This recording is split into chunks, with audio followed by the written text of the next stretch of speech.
Cincinnati right now at MidwestCon. Amazing conference talking everything AI, disruptive technology, and how it can apply to your business, your personal life, your entrepreneurship goals. And today I'm joined by an amazing guest who is going to introduce herself. I don't want to steal her thunder. And we're going to talk all things about healthcare and AI, and also learn a lot about her supplement company that's about to change the world. So yeah, I'm going to give you the floor, and I'd love to introduce yourself. I love that, Jared. Thank you so much for quite the introduction. Yeah. So my name is Salwa. I'm a pharmacist at Cincinnati Children's. I love my job. I love advocating for other kiddos. Since I'm a mother of three, I have three kids, Abel, Eben, and Bella. They're all under 8. I also have a PhD in neuroscience, so I am a chemist/scientist by training, pharmacist by trade. And as of 2025, I took a leap of faith and started a supplement company. My product is called Stadia. It's the Greek nomer for distance, which implies a steady and constant approach to energy, which I'm trying to achieve and share with the world. And hopefully I'll have a product in my hand Q4 of 2025. So Yeah. fingers crossed. Yeah, so for the folks that are going to watch this in 2026, make sure that you look Yes. it up and get it at your local stores, because it'll be everywhere by New then. Year's resolution, add Stadia to your checklist. Exactly. How do you spell it? Stadia, Stadia. Okay, perfect. It's trademarked. I believe Google had a product, a game called Stadia, but it's a different It wasn't trademarked? category. It was, but it's different categories, so it's really not going to create any conflicts, hopefully. I don't want conflicts with Google, so. Of course, I wouldn't either. They got a lot of lawyers, so that's not an easy fight to win. Yeah. Awesome. So before we got on the camera, we talked about healthcare and AI. So I'm going to give you a very broad question so that you can take it whatever direction you think is valuable for the audience. Sure. But in what ways do you see healthcare and AI intersecting, and how can AI impact healthcare in a positive way? Ooh, yeah, that's a loaded question. So right now, one of the biggest issues now in healthcare is it's two issues that are not going away. It started in COVID, 2020. It's the workforce shortage and the burnout. And now with I'm just going to say this broadly because it's happening all over health systems where the decrease in reimbursements that's fueled by the Karen politics and everything. So we're buckling up cost-wise. We're not hiring more people. We're all stressed. We're in the business of taking care of other kids. Have to provide the quality work that we do every day around the clock.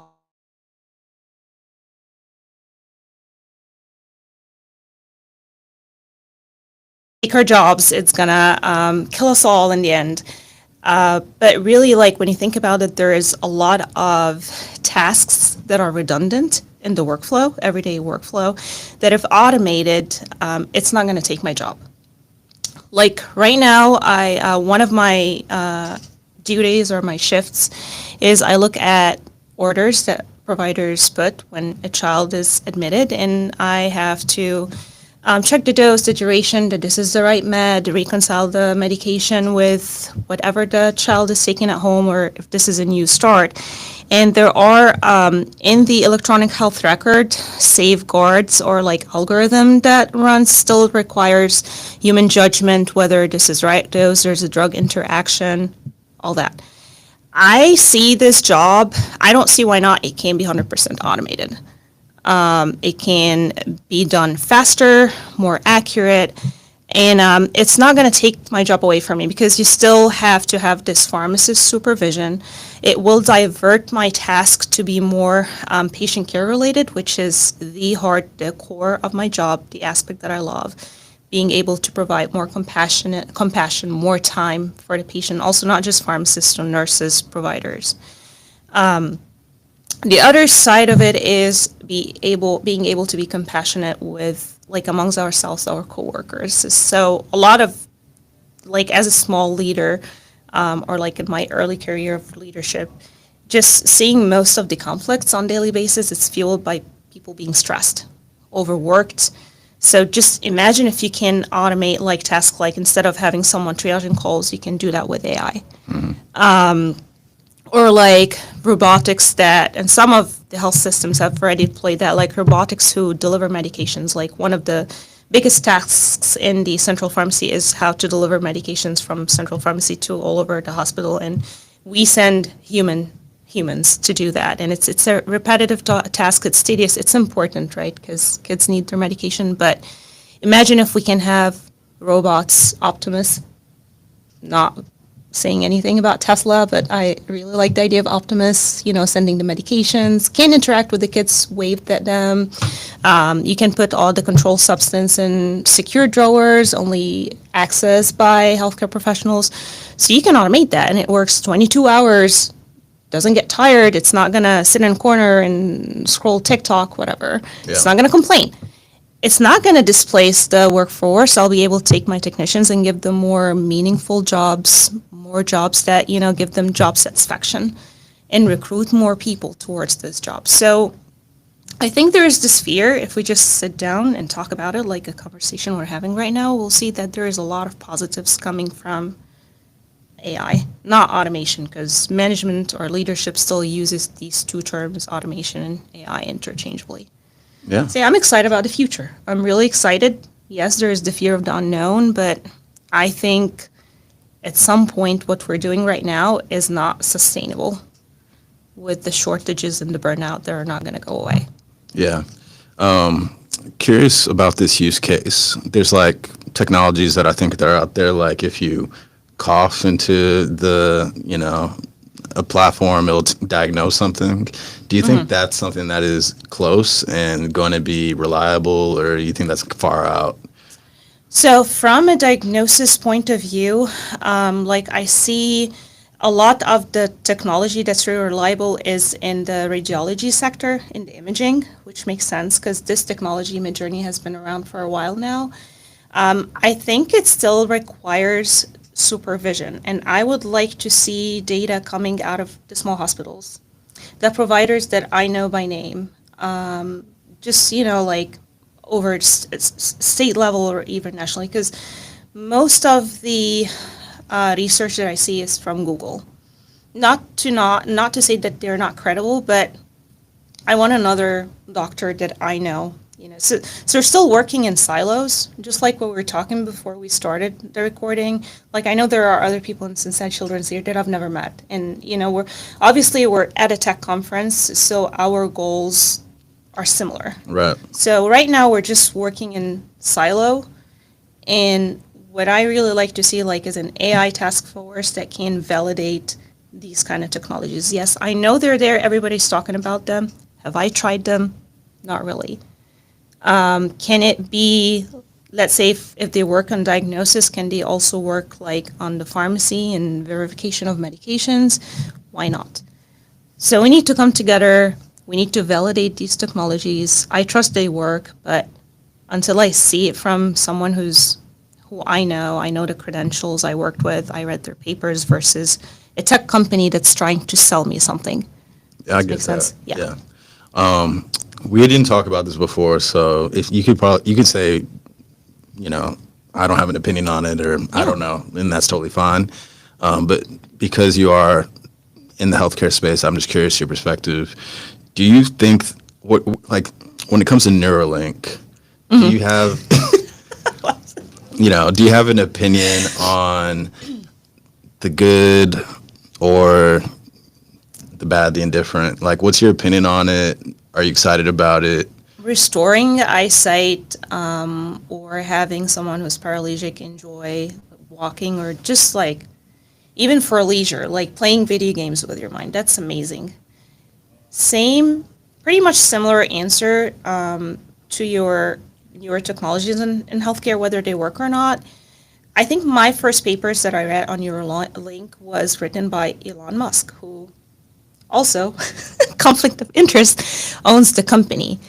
And then when you read into the methodologies, I had questions as a neuroscience, how do they do? I would like to see how those implants are.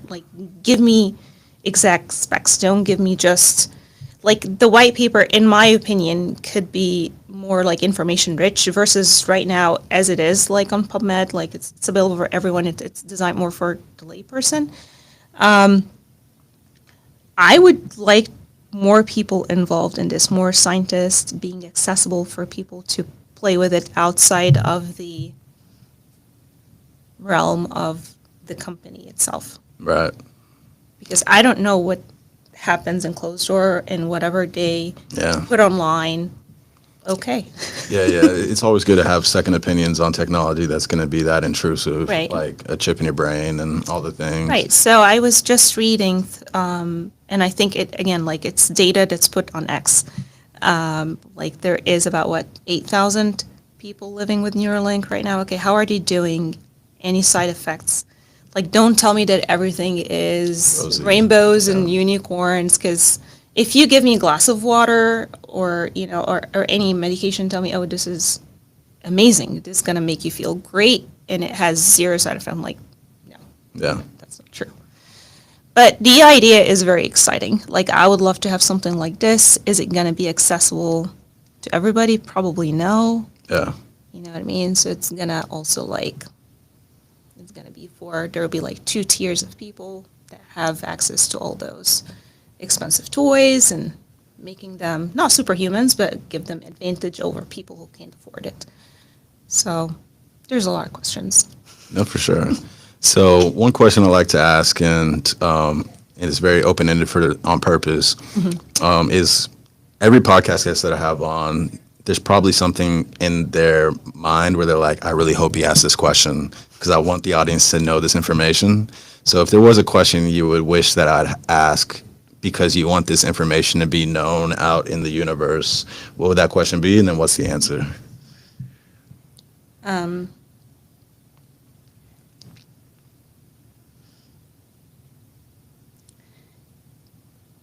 That's a tough question.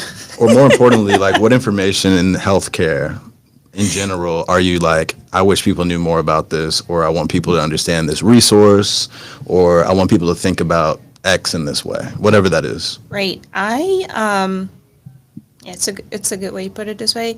What I think how I started talking about AI and compassion is very important, because when we think about AI and like we have images in our head, it's usually all techie, and it's hard to see the side of it that yes, it can help us be more compassionate and take some weight off our chest. That way we can do our jobs better. Right. So again, it's pretty biased because it's my opinion, but I wish people can think about it this way. Similar, since we're talking about Neuralink, like similar to the idea of full self-driving supervised. I'm not telling you you're going to fall asleep and it's going to take over and someone can hijack the car and you end up in a different country. But it's nice to put your car on full self-drive that's supervised, and just, actually it makes you focus more on the road, and it takes off the tension of, you know, having to make decisions. And it's every update they're rolling out, it's getting better and better. And if you try to grab your phone, whatever, like the car will scream at you and can strike and whatnot. So it's similar to the idea. I wish people can look at it at, like, from the angle, how is it gonna make our jobs easier? It's not gonna eliminate us, because you still have this, you know, the human touch, the compassion, the personal judgment, the emotional intelligence aspect, the things that AI cannot do. Like when you talk to ChatGPT, it's like, yeah, excellent idea. Like sometimes I give it, when I prompt it, like I give it questions that I know it's really not a good decision, whatever, but like it's always reinforcing based on the information that it has. I fed it before about me. But yeah, I wish people can just approach it by like an open mind and see the things that it can do for us to restore that human touch that unfortunately like a lot of us, you don't have the patience to be, you know, to give people like grace or compassion on a daily basis because of the stresses that we're all experiencing. No, 100%. So I'm going to switch gears to Stratia. And what is Stratia? in terms of like the differentiator between all of the other beverages that are health focused? Stydia, yeah. So, Stydia, sorry. Stydia, no, it's My okay. bad. Stydia. So, sure. So, I'm a mother of three. I love my coffee. I love caffeine, and the reason why I shy away from pre-workouts is the content of caffeine in them. Like you can have as low as 50 milligrams, and I've seen some brands in the 300s and 400s, which is a lot. So I usually have 2 cups of coffee, and that puts me at, let's say, 80 milligrams a day. And like there is no supplement or very little on the market that lack stimulants. Some tell you we don't have stimulants, but we have caffeine from natural sources, which is basically caffeine. But they're mostly salts or things that really doesn't promote longevity. And unfortunately, in this sector, like what I learned, a lot of people make bold claims that are not substantiated. So I'm like, okay, I need something that helps me with my focus, my cognition, something that helps with recovery, something helps with endurance. Now, I exercise every day, but I also like take my kids for a walk. Again, I work in a pharmacy. I'm on my feet all day. I just need a pick me up that doesn't have caffeine. Because if I drink caffeine after 1 o'clock, I'm not going to sleep. And I started researching, putting ingredients together, optimizing for the doses. I started like in a true startup fashion. I start cooking this in my kitchen, but then you can't really start mass producing a supplement in your kitchen or basement. It has to be an FDA registered facility. So I started putting the idea together. I started contacting manufacturers. Of course, like I'm a small person. You email people, they never reply back. I went to a trade show. Did a couple of, like networking relationships. I hired an amazing branding team, and then we put this idea together. Like, here's a true caffeine-free product that can promote for longevity. It's not an overnight fix, so it's really designed for a consumer who's product and design conscious. It's very sleek. I can't wait to share it with the entire world. We just signed a contract to run a pilot, but like it's with the final packaging and everything. So hopefully I'll have my hand on the product by the end of this year, Q4 of 2025. I can't wait to share it with everybody and with you. Awesome. Yeah, yeah, Send you yeah. samples. Yeah, no, 100%, 100%. And yeah, when it comes to the brand, like initially it's going to help people with that. Where do you see it expanding potentially? I see it expanding to, well, that's a very, very long-term goal, to being more of a personalized supplement. So if Jared takes a supplement and Salwa takes a supplement, it's not going to be the same effect, right? Like Salwa is a mom. I breastfed until 3 years ago. Our energy levels are different. I don't compete anymore, but I exercise every day. You look like you exercise too, but I don't know how long is your exercise session, whatever. So that's the way we respond, even like to the amount of salts on daily basis, not factoring in demographics and all that. It's very different. So I want to start, so my idea is to start with one product, hyper focus on it, and make it the best thing ever. Again, it's not for everyone, but it's for people who want to stay active and want to see results. The only way to see results is to continue to move, even if, you're going to take a medication to help you lose weight, but you have to move. You can't take that lifestyle changes out of the equation. But yeah, like it's for someone who looking to sustain, to take something that's going to help with longevity. Again, the doses are clinically dosed just broadly of the daily intake, but future-wise, I would like to have different lines based on like male or female, activity levels, which is, we were just talking about it yesterday, like the precision medicine and whatnot. Like I believe that's the future of medicine in all across all sectors. Like, like analyze your DNA or your metabolic panel, your metabolism, and see if we can tweak things so that based on your response, we can make your medication or your supplement better. Awesome, awesome. Well, I'm really excited for your journey. Thank you. You know, the reason why I love the beverage space is because, like, I look at vitamin water, Celsius, Poppy, and how it could be just like incredible generational wealth producing opportunities. But Oh, the 100%. first thing you should focus on, in which it's very clear with how you describe it and your passion, it's about impacting people's health and their life experience without affecting their health, because obviously pre-workouts are supposed to help with you being healthier, but in a way they're making you less healthy with all the caffeine. So Caffeine, other ingredients that really doesn't support health or energy. Looking at the sector in general, it was a bit depressing to see there's a lot of like strong claims. I'm not saying people are scammy, but mainly people maybe don't know what's in their products and what they're selling. facts. There are a lot of products that comes off the shelf because of compliance issues, which again makes me feel confident so that I might have a product that will stand out, or I will have a product to stand out, because we're really focusing on making this perfect from a compliance standpoint, from claims standpoint, customer service, and how we're gonna sell it. So I'm optimistic. It's a bit scary. I managed a lot of projects before, Yeah. but this is If it doesn't scare you, then it's not big enough. true. So yeah, just lean into it, have fun with it. Thank you. And look forward to seeing how we can collaborate. So for the folks that want to connect with you or learn more about your journey, whether it's in healthcare, pharmacy, or your brand Stadia, please let the people know how they can stay in touch with you. Yeah, so I'm Salwa Arafa, Salwa, last name Ara, F as in Frank A, and I'm on LinkedIn, and I'm very responsive. If you send me a message, I'll get back to you almost instantly.